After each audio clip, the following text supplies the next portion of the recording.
Good afternoon, everyone. Welcome to today's workshop. Welcome to today's workshop on CHHSM's Race, Diversity, Equity, Inclusion, and Justice Journey. We're going to do a little case study that is going to be an opportunity for you to see what CHHSM went through in the last several years as we have started on this journey towards becoming an anti-racist organization and people. My name is Mike Riedinger. I'm the president and CEO of CHHSM, and I'm going to be presenting this session today with three of our CHHSM board members who will now introduce themselves. Good afternoon, Leslie Jackson. Nice to meet you. Oh, Houston. I thought this was, are we doing all that? Yeah. I'm from Houston, Texas. I pastor a church named St. Peter United Church of Christ, and I'm on the board of Settegast Heights Village.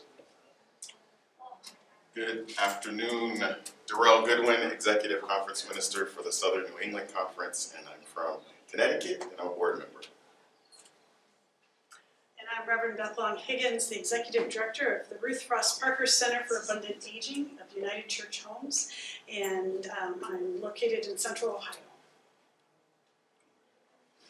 And then the next one. Okay, for today we're going to focus on a couple key objectives here. We're going to try to offer just a basic template for how you might move through this type of work as an organization. We're going to take a little deeper dive and share with you and ask you to share with us some of the whys behind personal and organizational motivation for engaging in an RDEI process. And we hope that we'll be able to give you an understanding of the reality of the difference between equity and equality. And that, again, will be a shared opportunity. We'll like to hear what you have to say about it and learn from you a little bit.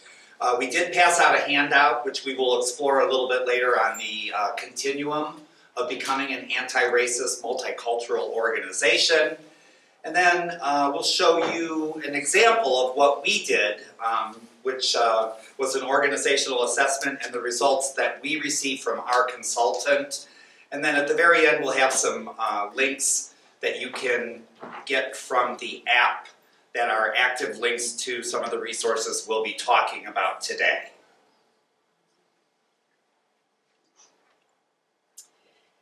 I have a colleague who is working with this organization through the DE&I process. And he shared with me an encounter that they had with the consultants that had been hired. And he was really a little troubled by it. And the consultants said to the staff who were there, "So why are you doing this work?" And many of the folks who were in the room said, "Because it's the right thing to do." And he said, "No, that's not why you do this work.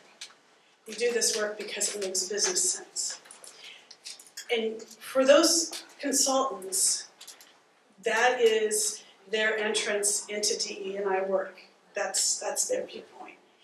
But to my colleague who works for a faith-based organization, I could tell that he was troubled because for him it really does come from a deeper level. And I think it's appropriate for us as faith-based organizations to consider why we do this, not just from a business case standpoint, the other consultants can do that, but that we do ground ourselves and that we provide opportunities to talk about those faith and foundational theological reasons behind this work. Yes, so you've probably heard it mentioned a few times that CHHSM started this journey because of a General Synod resolution. And I don't know if you've ever read a General Synod resolution, but they can be long, and they're always grounded in Scripture and the theology and the ethos of the United Church of Christ. And so instead of reading through the entire resolution today, we thought it would be a good engaging exercise for us just to lift up what are some scriptures that come to mind that would inspire you to do racial justice, equity, diversity, and inclusion work. What are some scriptures that come to mind that inspire you to do the work that you do? It can also be something theological, and it can also be something spiritual. It doesn't have to necessarily be a biblical scripture. That's my context, my default. So I invite you to share some of your yours. And if you don't share anything, you've got 3 preachers up here who are more than willing to preach it. I already have 10 scriptures ready, so if you don't want me to preach for the next 30 minutes. What about, come unto me, all you who are weary and carrying heavy burdens, and I will give you rest.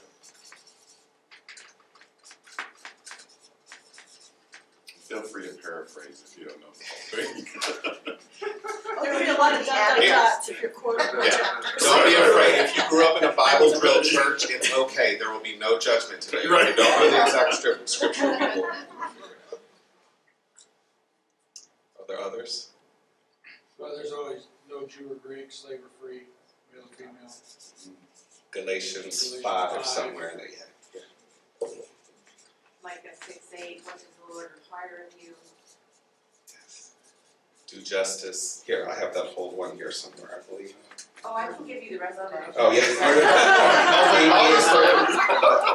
Yeah. Yeah. Do justice, Love to love kindness, and to walk humbly with your God. Yeah. 6, How 8. about, come follow me? What is that one?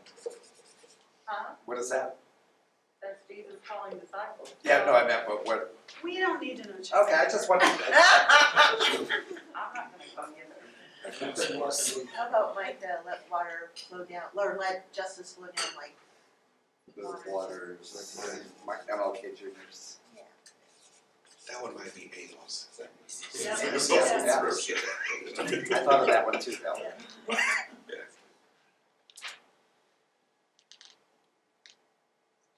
I'll give you another one here. Learn to do good, seek justice, correct oppression, bring justice to the fatherless, and please the widow's cause. Isaiah 1:17. Since you're cheating, have your Bible open, thank you. Isaiah, what'd you say? 1:17.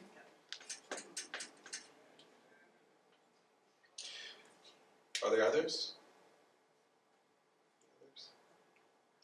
So, unplanned, yeah, How go about ahead. Genesis 1, all created in the image of divine. Genesis 1. Genesis 1. What about Jeremiah too? Like, know the plans I have for you. It's Jeremiah 29, 11. the whole creation story. Yeah. It is good.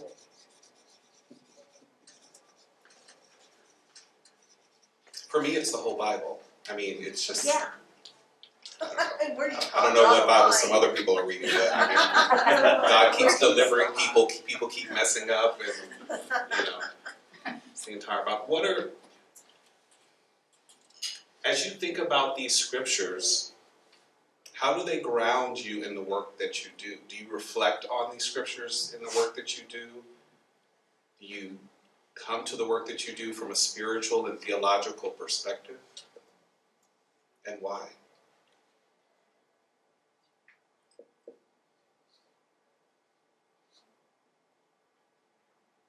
So I used to do talent development in the secular world. I'm quite comfortable with silence. I also do altar calls, and we'll wait until a hand goes up. Or someone comes forward. Or someone goes forward. Sorry. Sometimes you get into what you do, not necessarily being called, but being asked if you would go and see what it's all about. That's how I got on Chisholm Board. Someone said, you look like you could do this and get information and find out what it's all about. So, 20-some odd years later, I'm still here.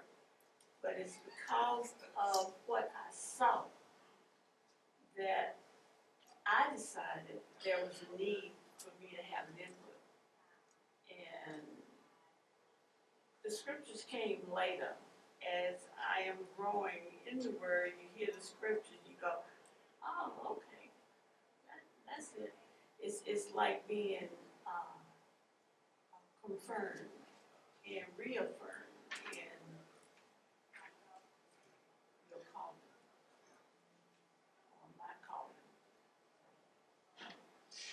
me, in a world, and this was mentioned earlier, in a world where there's so many scriptures being used to literally divide and conquer and to oppress and to marginalize, it's very important to have words that are affirming and that are grounding in the work that we are doing together.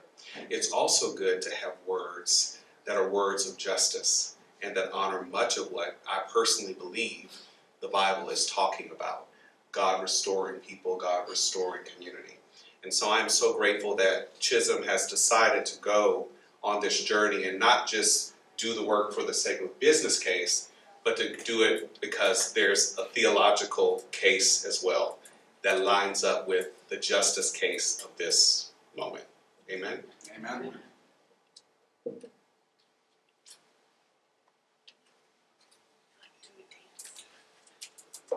We'll keep playing around each other. So when you think about this value proposition of diversity, we can first get stuck with something that's a little superficial, which is just the phenotypical diversity.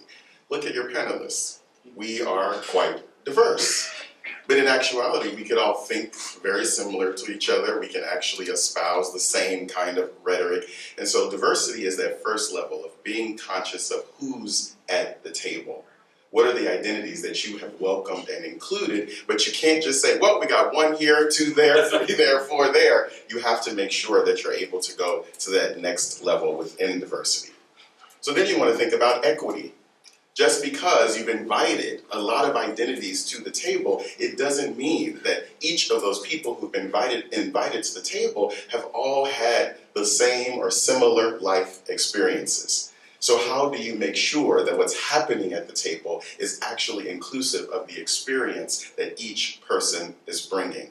Knowing that it's going to be unique, knowing that it's going to be embodied within their own reality, but some of the ways in which our structures are set up, you need to communicate your opinion, your feelings, and your values in a very specific way, or you cannot be heard.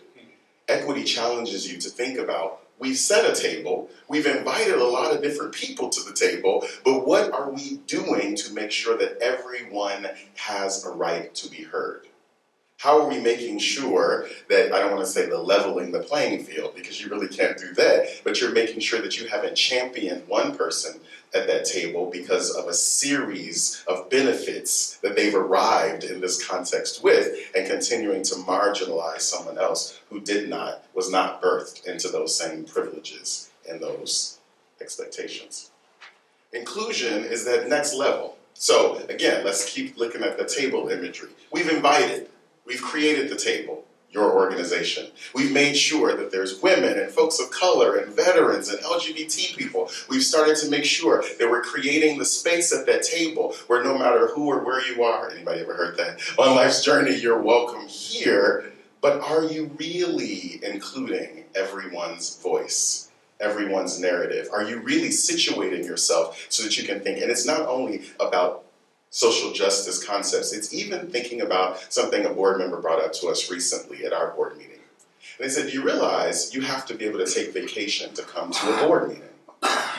What if you work an hourly job and you don't have options to take vacation?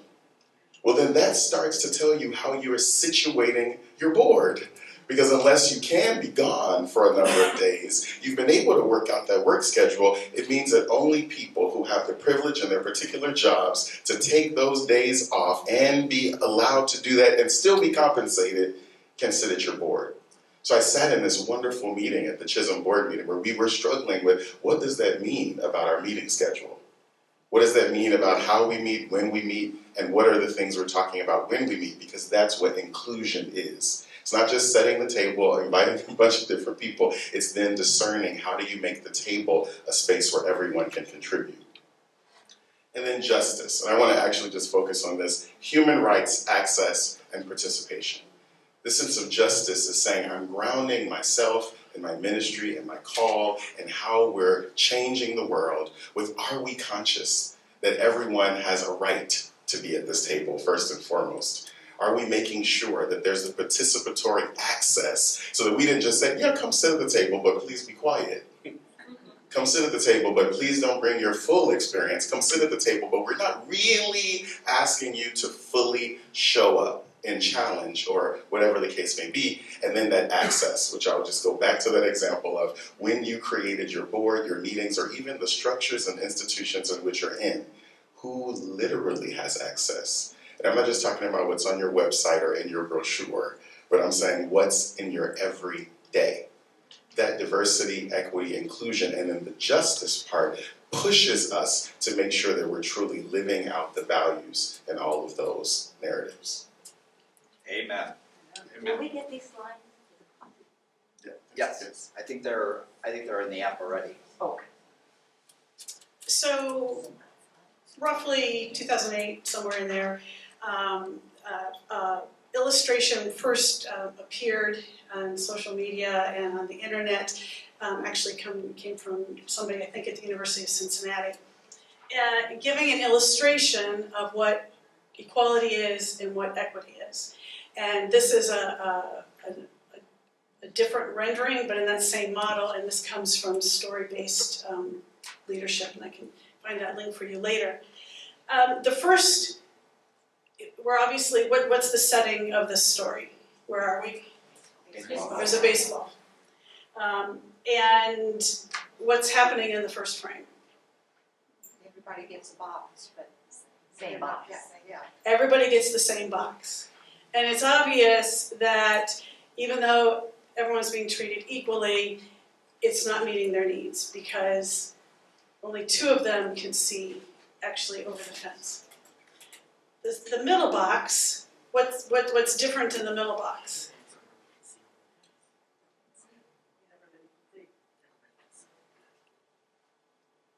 What's different in that middle one? Everybody can see. They didn't. No, they you just move said the boxes so over. everyone can see. Okay, So the one with the least gets more. exactly. So the goal is that everyone can see over the fence. What's different in that last frame? There's no fence, so there's no need for the box, and everyone can see the game.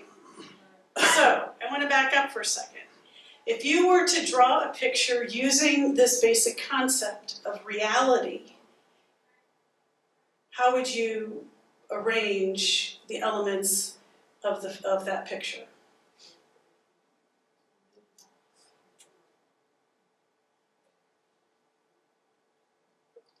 We have a baseball game, we have the fence, but in reality, and I couldn't cut out each of the figures on the computer, the individual in the blue shirt would be standing on 4 or 5 boxes, high above the fence, and absolutely their view is not obstructed at all.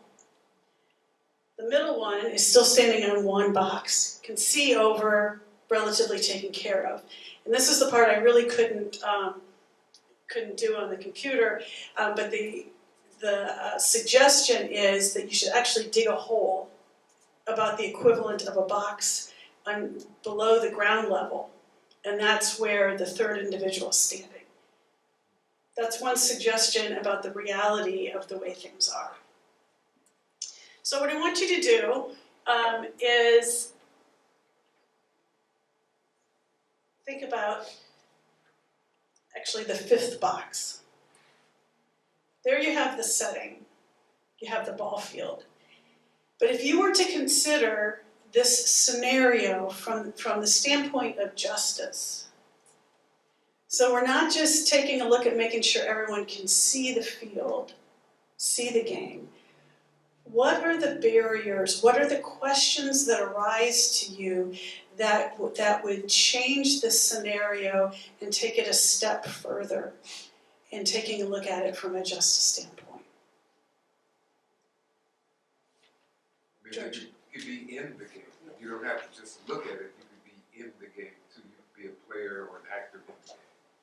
Yeah, so the fence isn't here. It hasn't been built yet, or it's been removed in that last box. We didn't question at all in these other 3 boxes, why is there a wooden fence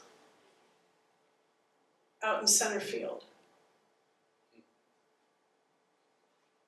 Who put it there?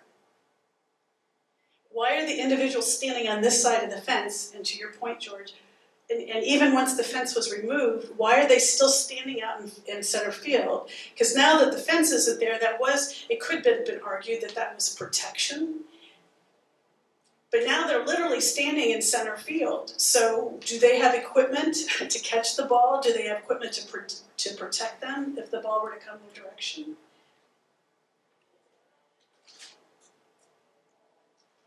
This resource is meant to invoke conversation and to be thinking. We made some assumptions in those first boxes, and how do we carry that further? And literally, these resources are free, and you can print them off, and you can cut out those figures. And it's a great way for groups of individuals to have conversations to really, almost like with paper doll characters, building and manipulating to see in front of them what is reality, what is equality, what is equity, what would really need to happen for justice to take place in this scenario. So this is just a tool to help create a conversation as you all just participated in. Thank you.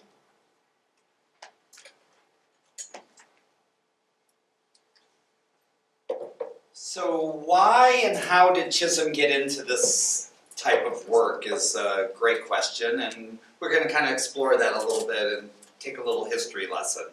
When I was called to be the president and CEO of Chisholm at the March 2015 annual gathering, one of the very first things that I asked the organization to do was to consider becoming an ONA organization, which is an open and affirming organization of the United Church of Christ.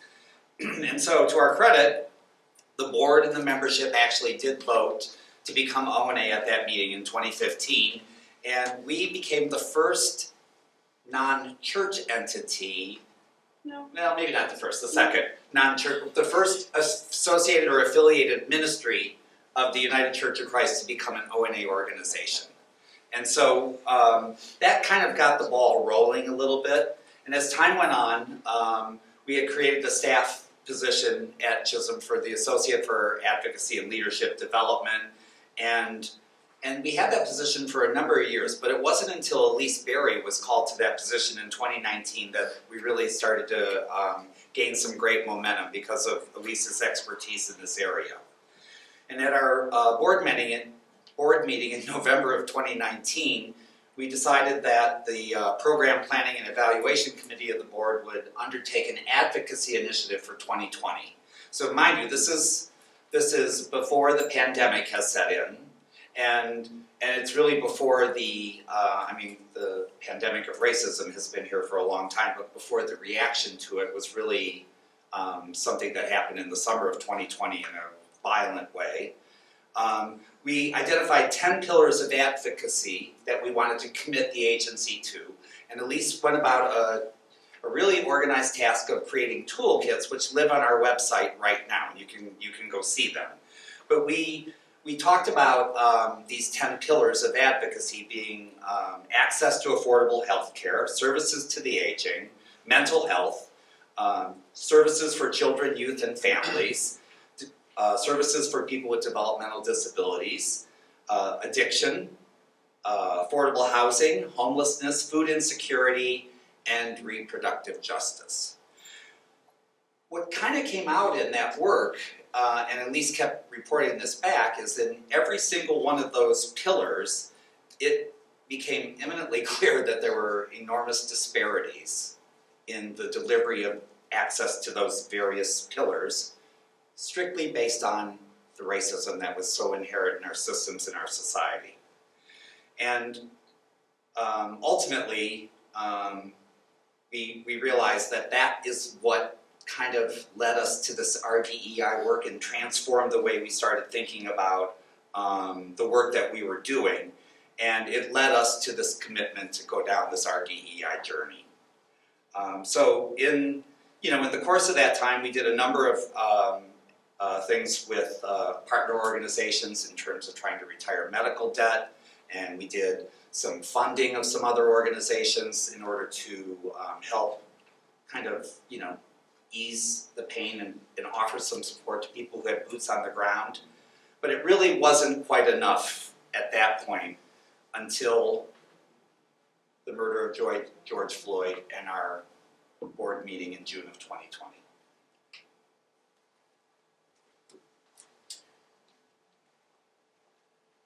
So Beth, I'm just thinking about the image, the metaphor, and every time I see it, I always think to myself, I just want enough money to be in the box seats. I'm not interested in being in the game.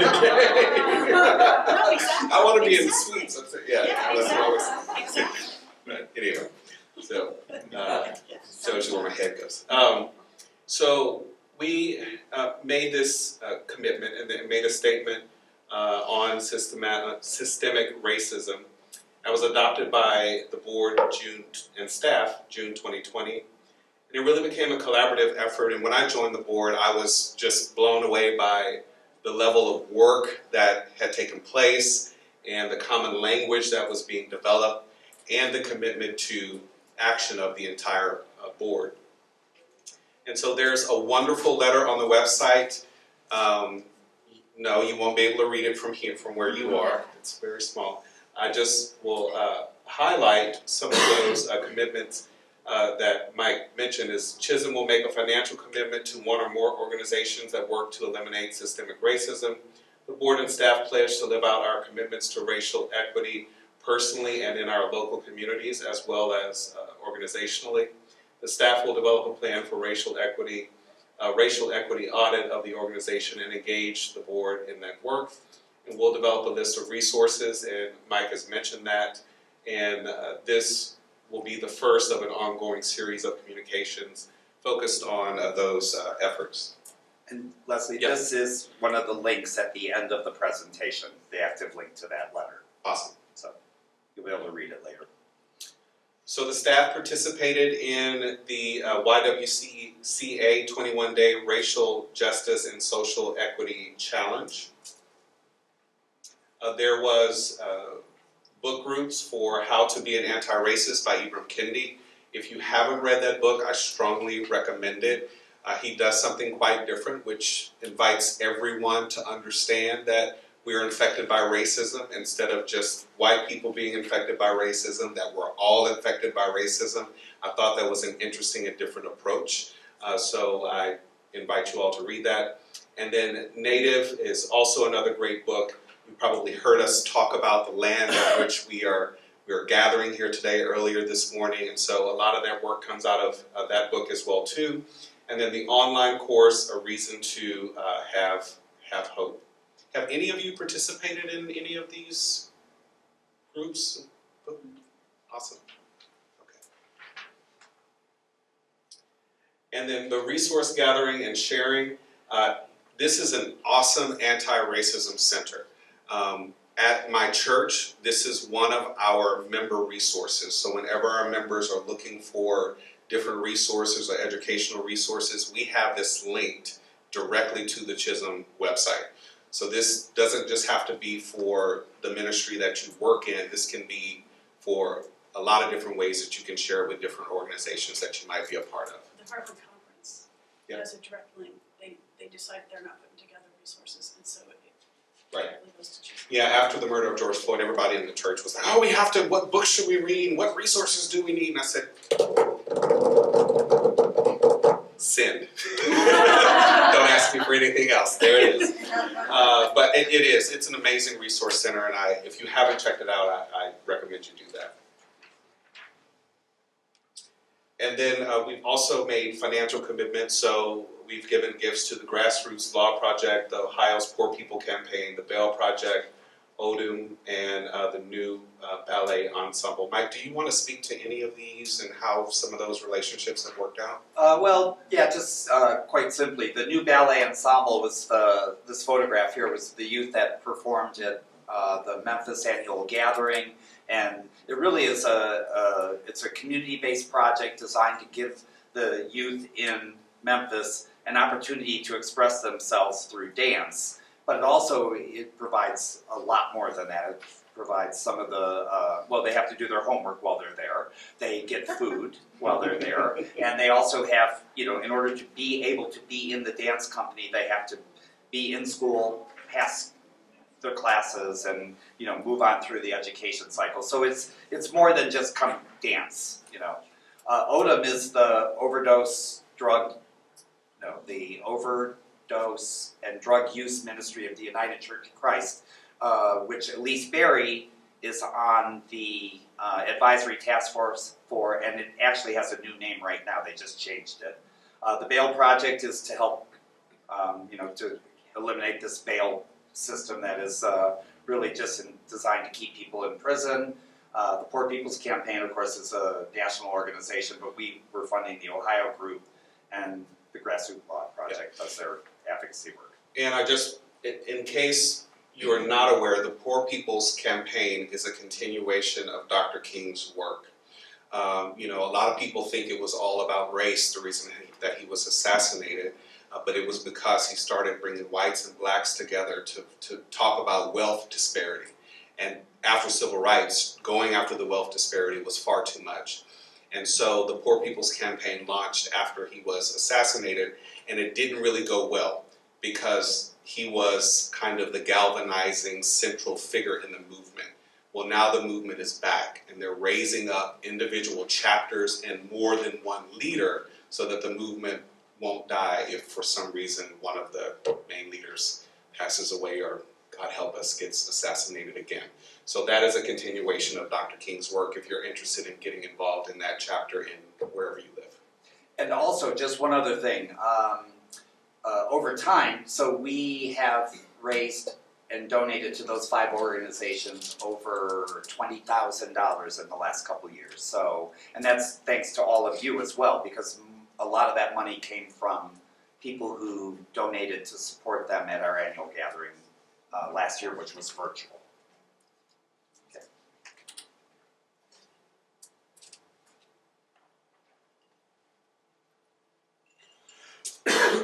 So, by the end of the summer 2020,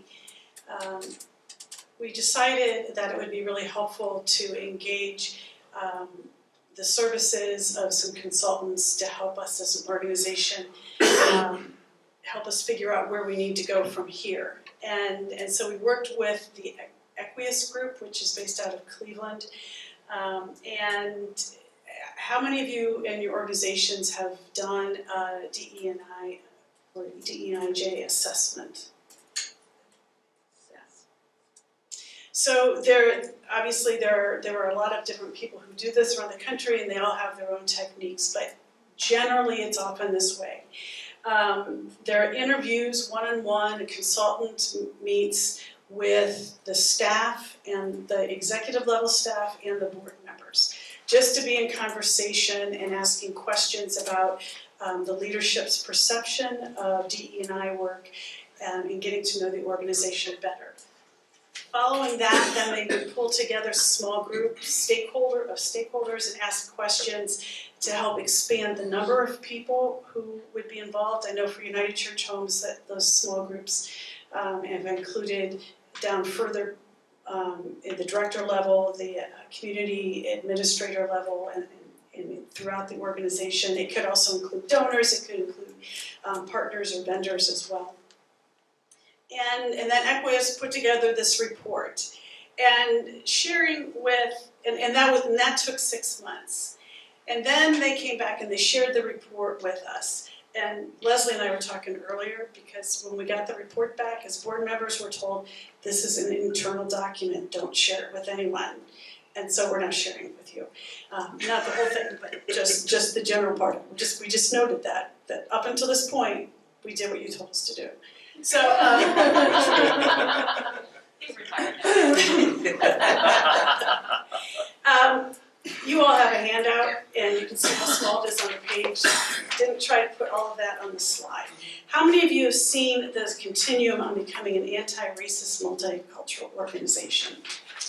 So one of the things that we did as an organization then is after getting this assessment back from the Equius group, then took a look at this framework for trying to figure out where we are, because you need to identify where your organization is right now before you can begin to plan where you want to go, because these are kind of a step-by-step process. It's very unlikely that if an organization is a passive club organization, for instance here, the second one on the left, that you're going to go immediately to being fully inclusive. That's the amount of change that would have to happen. It's just not sustainable. It's not possible. And so you have to identify where you are, and then you figure out, okay, how are we going to get to the next step? And how are we going to get to the next step?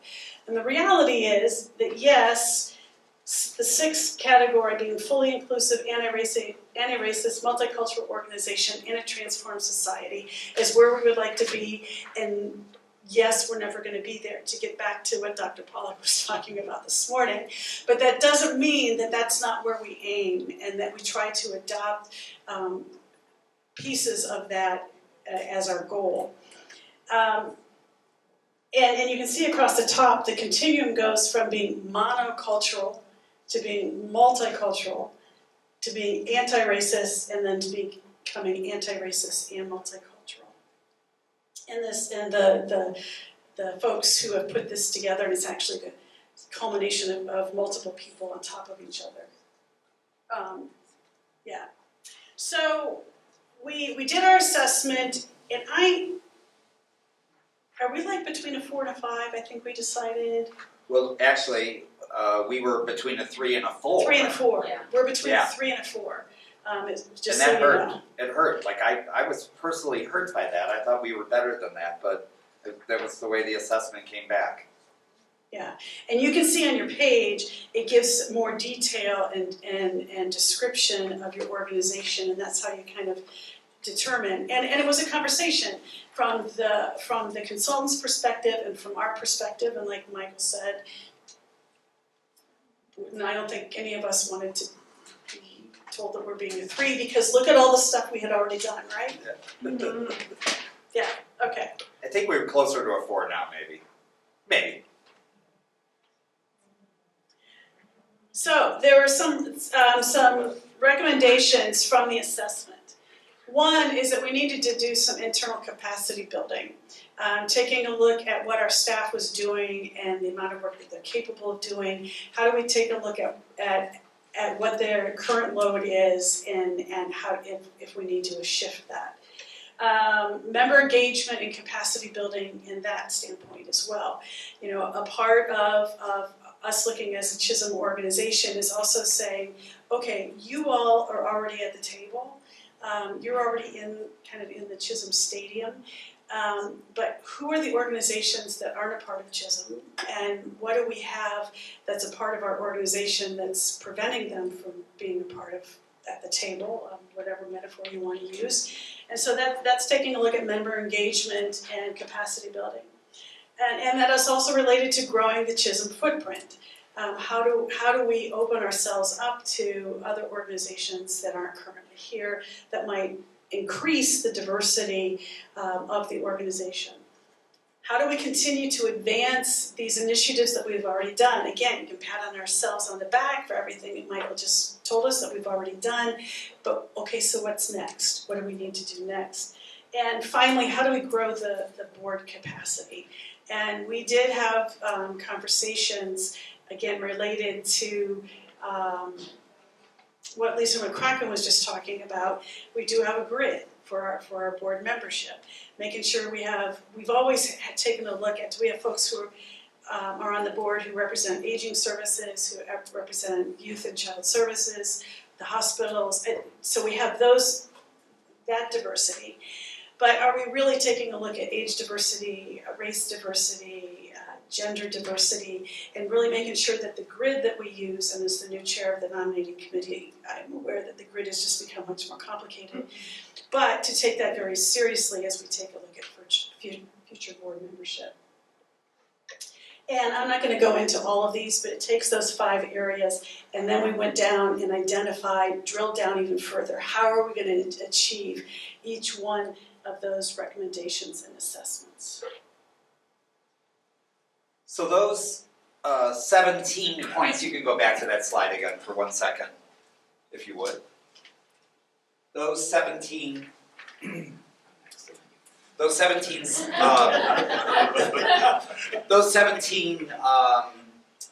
specific recommendations in the 5 areas, and again, I don't think you'll see this, you'll see it in the slides. These were really what informed us as a staff team and a board as to the work we needed to really start to unpack and really begin to build into not just our board meetings and our staff meetings and our planning, but they also really kind of set the tone for the way we need to take our strategic plan that had not really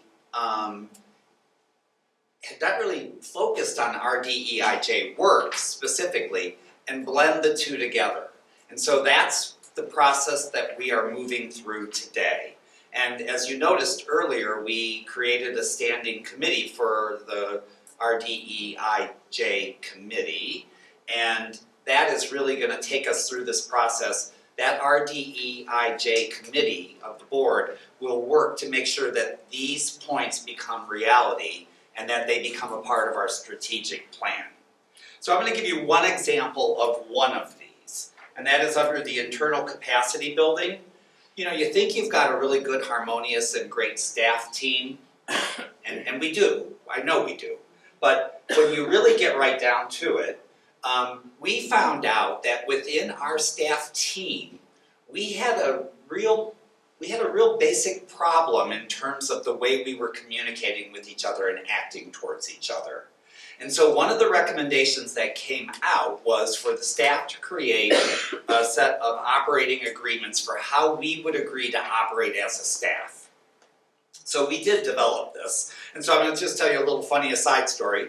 So we developed this and shared it with the board. And we actually even went further than that. Every staff meeting opens where we take this and we have created a litany of these operating agreements that we recite as our opening reflection for every staff meeting.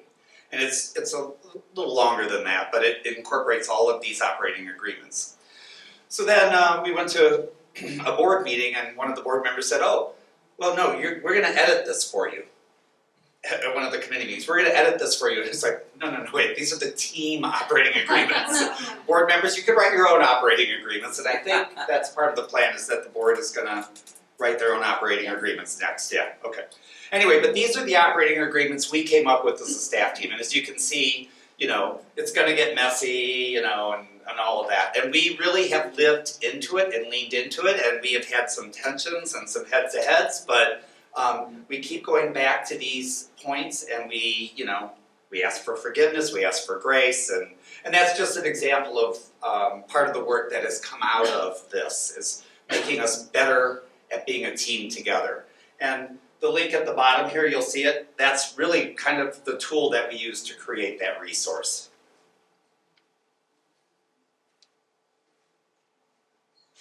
Did you want to talk about this? Where are you going? Oh, sorry. We're not done. And that, it's like magic. Sorry, I was so happy that we got our team agreements out. So we use dashboards at CHHSM. So we have one for our strategic plan, and it looks a lot like this, but it's all the strategic planning elements that are on it.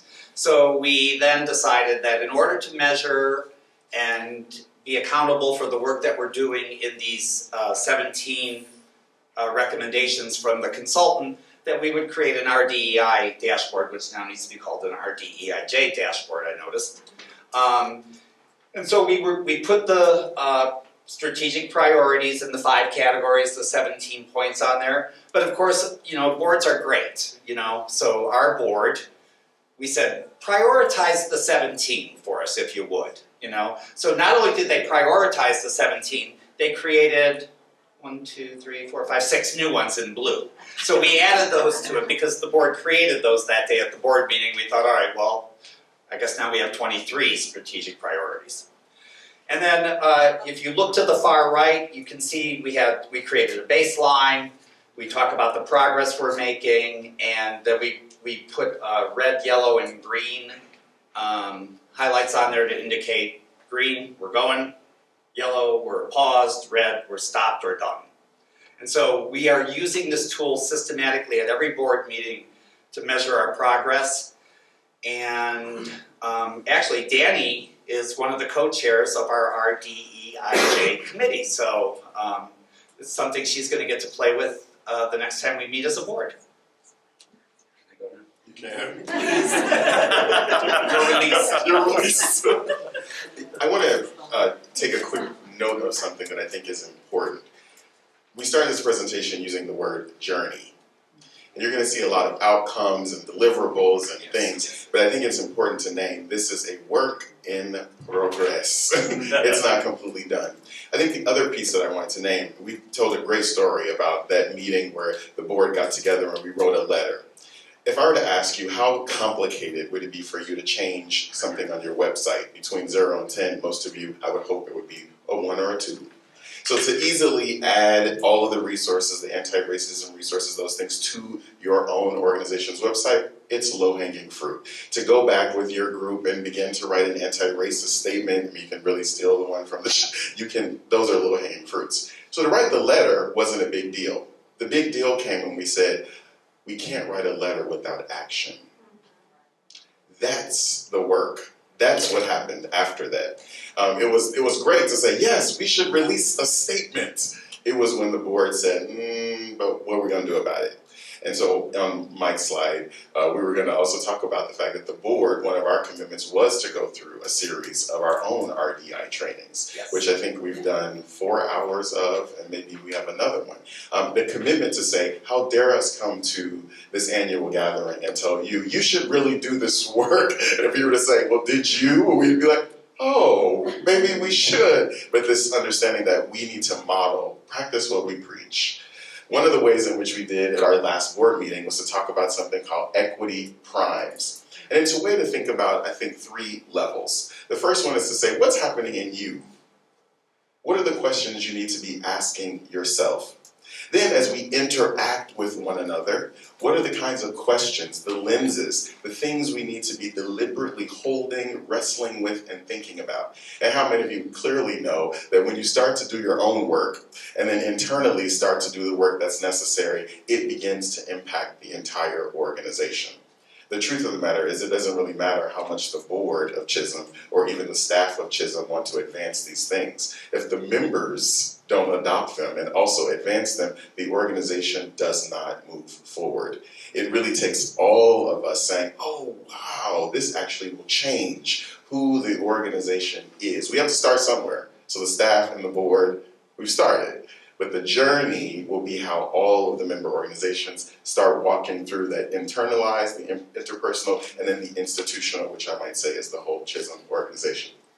Some of the ways to make these things accessible is the outward communications about it. So yes, you can go to the CHSM website right now, and there are anti-racism resources. But it's also joining national work like the United Church of Christ, Join the Movement, which you can go to that website too, jointhemovement.org, which is the denomination's commitment. The denomination is doing its own racial justice audit, coming up with a series of resources and opportunities to discuss and tell stories about the ways in which all settings of the denomination are moving forward in our anti-racist commitment.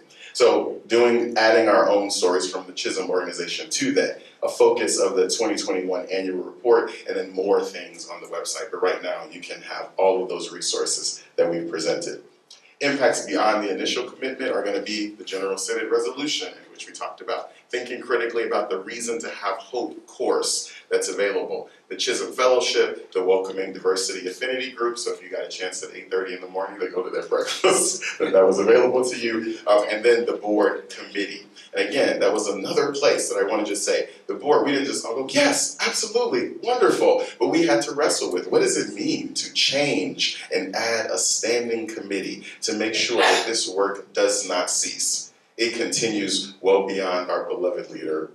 Are you really done now? And well beyond all the board members who are currently here. How do we know 5 years from now this RDEI work will continue even beyond this initial? There we go. And so I will add one other thing. You know, one of the things that we talked about with all of this is that you you just reminded me of this, Darrell. You know, if the Chisholm board and staff chartered a jet to go to Hawaii Yes. for our Hawaii board meeting next year, Yes. we didn't tell you about that. We did that though, and the plane went down. We wanted to be in a place where we would create such a culture within our organization that even if we were all gone, whoever picked up the pieces and started up again in the new world would have this culture of RDEIJ laid out for them so they could not ignore it. And that's really what we're trying to assemble and build, is a true culture of RDEIJ work. So,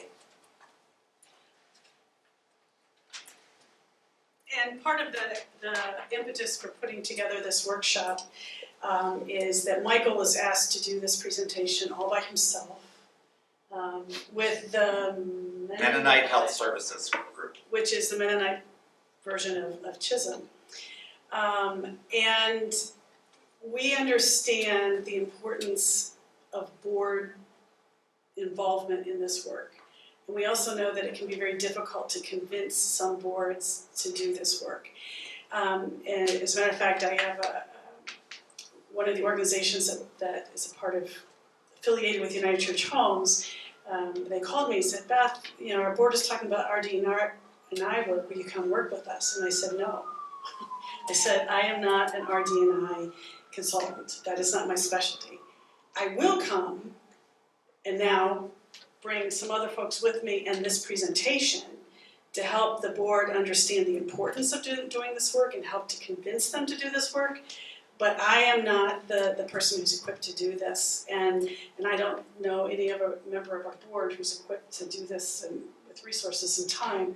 But we see ourselves as board members to help support your boards in this process. And so we now have the presentation, which Mike is going to leave for us to use and adapt from here on forward. And so I just wanted to kind of also give a little bit of background about why we're doing this, why we did it this way, and that and it's not just the three of us, but Danny is here and Michelle is here, and any member of the board could help participate in bringing this to your board if that would be helpful. Yeah, and I'll also add that what we'd like to do now, you know, we have about 20 minutes remaining in this session, and we're going to keep you here until that time gets here. You know, we're not letting you out early, okay? Yeah. But what we'd like to do is invite you maybe to join in a little bit here. We're going to share our own personal reflections on why this work is important to us, and we'd like to hear from you kind of like some of your stories as well, so that we can kind of share this with the world. But one of the things that occurred to me about this line of work is, as Beth just said, I'm no expert in this, okay? But I do have great passion for this work, okay? I know the way I was raised in urban Cleveland, Ohio, by a father who was a Cleveland policeman, who was the biggest racist and bigot that I have ever met. He made Archie Bunker look like Mother Teresa. So, but I loved him dearly, and he meant well, but he just, you know, it was just a product of that time. And so I knew a long time ago I had a lot of work to do and committed to it. So, you know, we talked about this being a journey, and, you know, to me, it's more than a journey. It's, you know, like, I'm not a marathon runner. I couldn't do it if you tried. This is not a sprint, but this is a marathon. This is going to be a lifetime of work for us. And initially, we started, Michelle, some of the staff folks, Stephanie and Monica created an RDEI task force. And it was at the November board meeting that we formed the committee, because the task force, you know, when the work of a task force is over, the task force goes away. And we knew this was never going to go away. And so that's my passion for this and my commitment to this. And, you know, I'm, you know, an able-bodied white male. And I have been discriminated against so much in my life. I can tell you, you know, time and time again, in employment, in housing, you know, and vice versa. You know, so, you know, to me, it's very real, and I can't even imagine having been oppressed as much as some other people in our society have been, because I've been really blessed and lucky. So that's my call. I'm trying to think of which story to tell.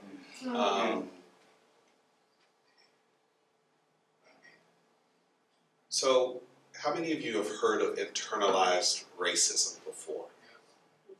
Right? Okay. I struggled with that for many, many years. And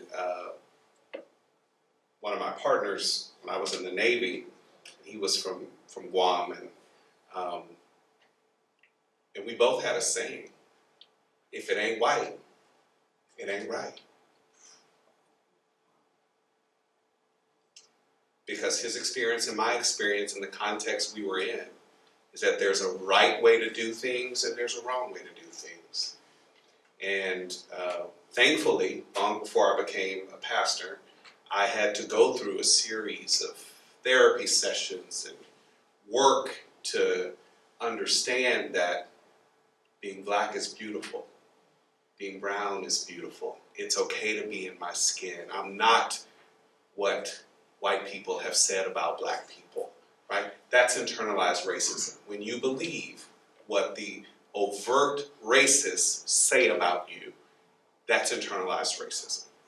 So I had to do a lot of work on that. What's interesting is, even though I had to do that work, and even though I come from a marginalized demographic, being black and gay, and living in Texas, and a minister in a progressive church in Texas, in a very conservative neighborhood, God bless me, I still have to do work on, am I being misogynistic? How did I go for a year and no women ever preached in my pulpit?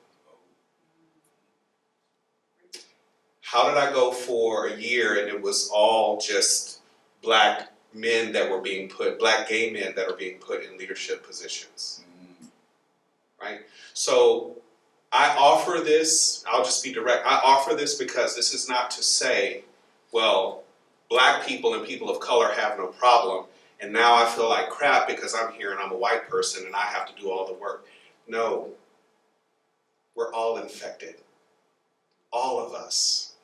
And the beautiful thing about what we are doing and the trainings that we have been through is that I have been exposed to biases that I have that I didn't know that I have.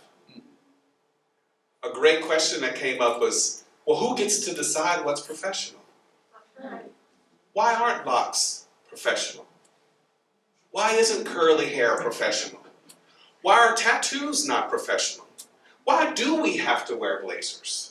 Who decided that? When was that decided? Who was that decided for? Those are the kind of trainings that we've been through.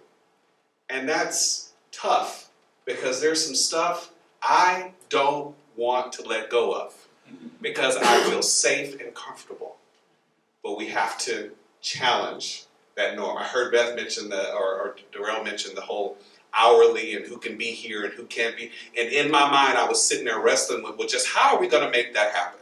And what would that voice sound like on the board? Should we do that? I don't think we should do. Like, I'm having these conversations with myself, and that is what this work has done, has brought it back to the forefront that I am not Jesus Christ. I am not perfect. God still has work to do on this here center. Amen. Amen. So I invite us all into this work. I hope you're excited about it, motivated about it, and can take it back to your organizations. And even if you can't get it in your organizations, I hope that you are now committed to evaluating where you are and committing to some type of personal transformation. The doors of the church are now, I'm just kidding. I was about to do an altar call. Bam. So, the rest of the story I started with. After my colleague told the consultant that the reason why he wanted to do this work is because it's right, the consultant looked at him and said, if that's true, it would already be done. My grandfather, I think must have known your father, and it was Archie Bunker Plus. My father was very different and took a different path than his father. And so I grew up in a very UCC liberal Protestant household. In the 1960s, he served a rural church in Ohio and brought out kids from Huff Avenue Church in Cleveland to spend a week in the country in the homes, the farm homes of the members of his congregation. And when the town officials came to him and said, those black kids are not allowed in their swimming pool in the river. It happened to be the person who owned the lumber company. The church decided then and there they were in the middle of building onto the church building. They did not do any business with that lumber company again, and they went 45 miles out of their way to get to the rest of the supplies. So I grew up in a family that was very cognizant of what was happening in the larger culture. My first babysitting job, other than my sister's, was for the first African American family that moved in 2 doors down the street from us. And people said, "What are you doing going into their house?" And I know I have a lot of work to do. And one of the pieces that's so valuable for me in all of this work is it gives me the opportunity to continue to do self-reflection, to continue and examine what I still carry within me, to stop patting myself on the back and to say, okay, what's next? And to have the steps to do of knowing, okay, I don't have to go all the way to 6, but where am I now and what can I be doing next? And more importantly, to do that with a community of people, with a board, with the staff that I'm in covenant with. And we can call each other out. We can say, hey, just a second, the way you worded that, and it's a part of the journey of CHHSM, but my personal privilege is that as a member of the board, I can personally be a part of this journey with this organization.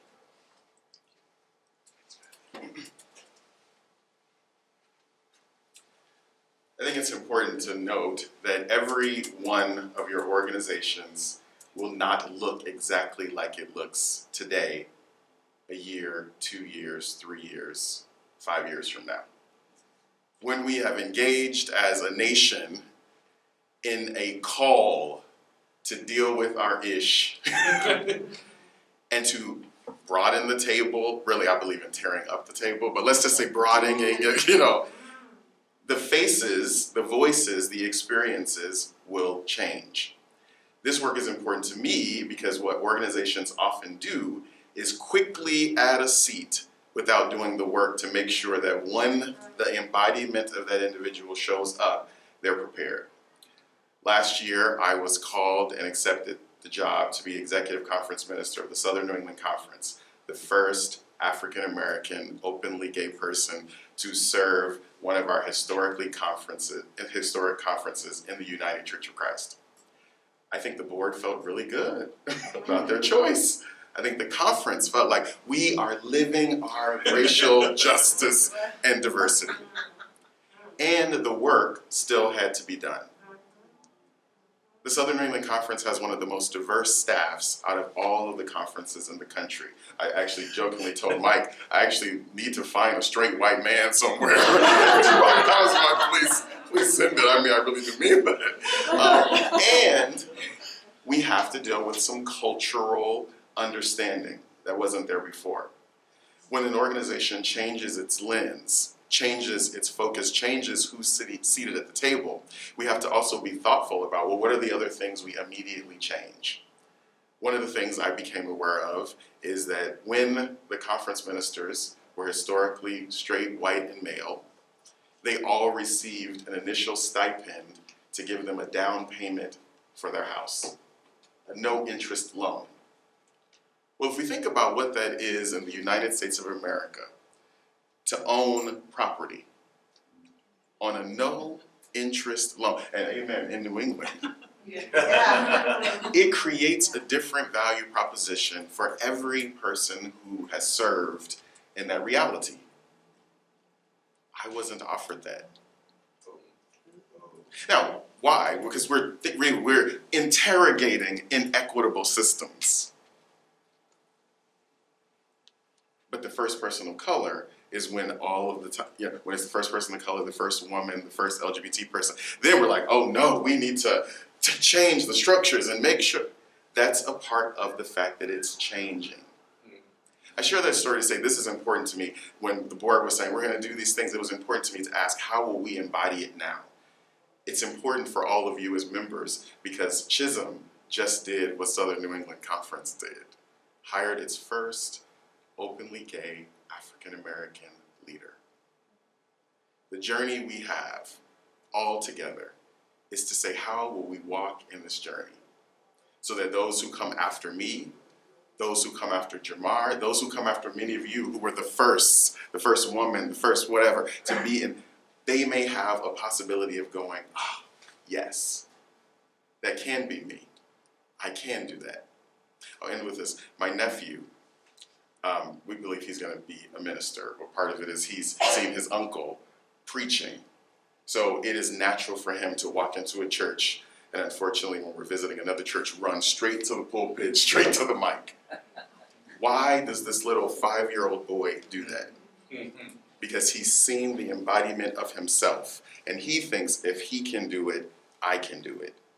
How are we creating those pathways that people who come after us of different backgrounds, different ways of thinking, different ways of being might also say, in these CHHSM organizations, I could be that. When we do that, my friends, we literally change the world. Thank you. Preach.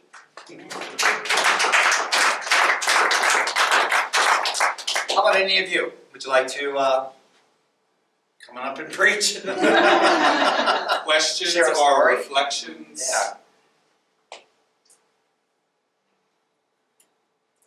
For me, what I've noticed within the UCC is that it's predominantly white and black, and the rest of us just kind of trickle in.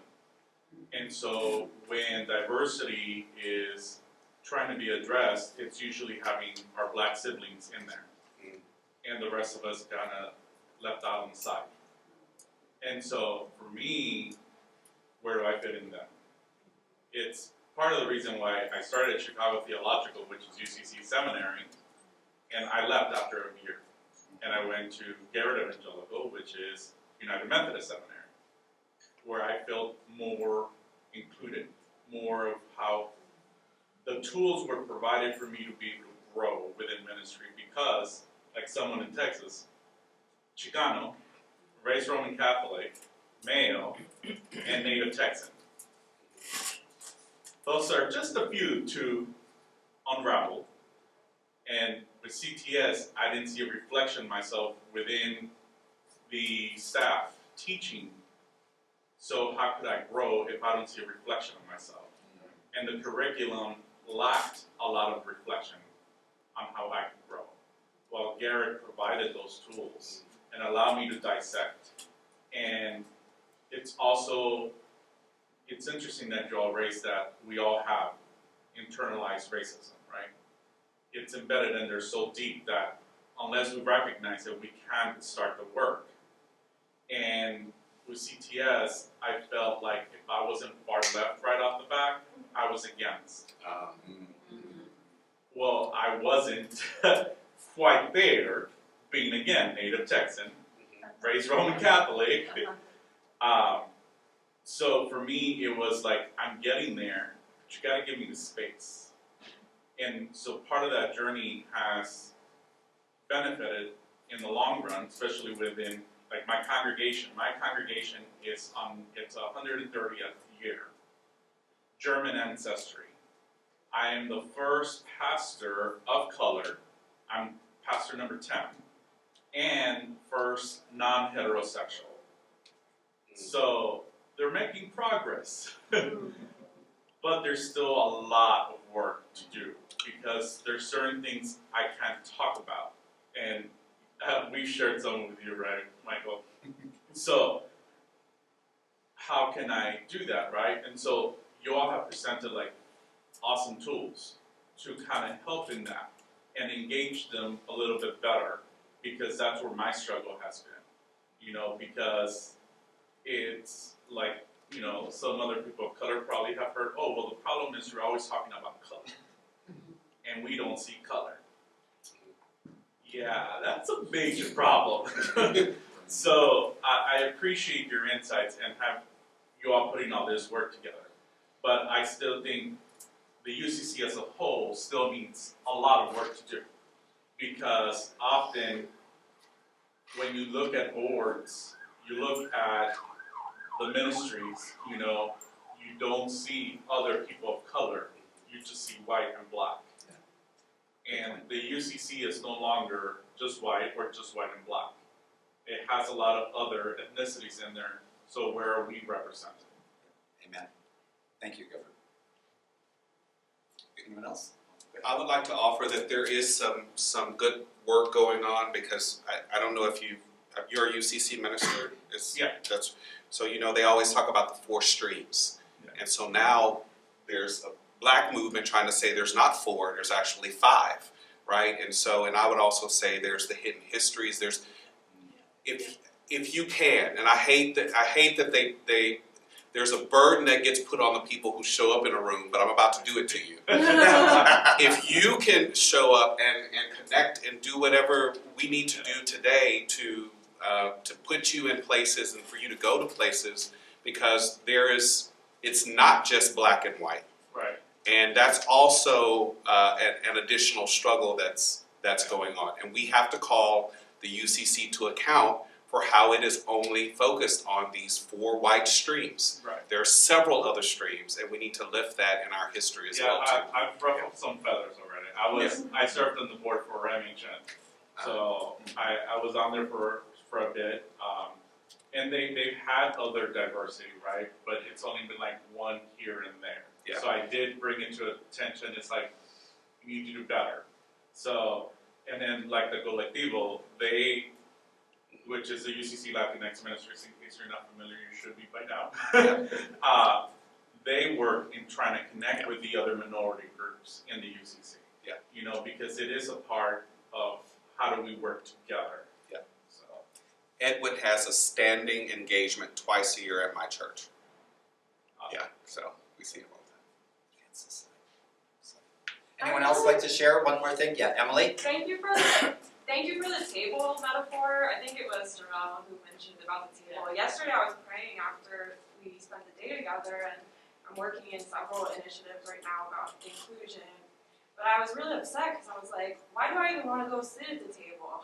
Like, why don't we rip up the table? So thank you. You spoke to my heart.